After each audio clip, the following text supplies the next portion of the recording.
This devotion is based on Psalm 92, and this is a worship psalm.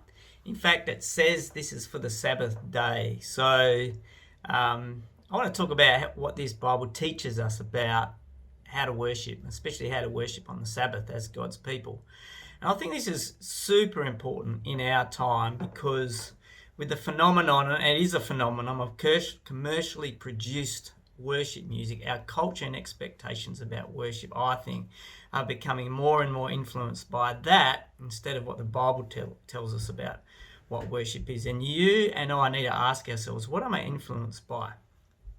And as the song says that's been produced, I want to come back to the heart of worship. It's all about you. And that was the cry of a person who was struggling with this whole phenomenon.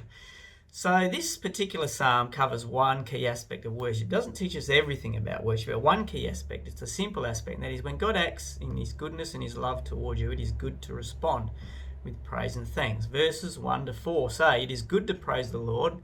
Make music to your name, O Most High, proclaiming your love in the morning and your faithfulness at night, to the music of the 10-string lyre and the melody of the harp. For you make me glad by your deeds, Lord. I sing for joy at what your hands have done."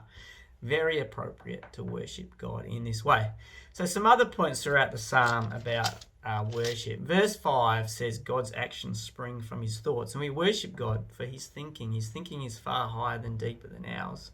Verse 8 says God is exalted. In this context, it means he's far above our thinking, our thoughts, our plans, our deeds. He's way above. And then verse 12 to 14 talk about how I am planted and I'm growing in the house of the Lord.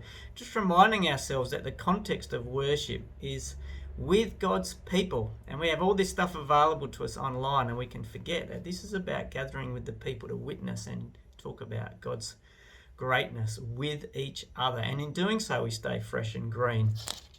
And the last verse says, "I'm going to proclaim the Lord is upright. He is my rock. There is no wickedness in him."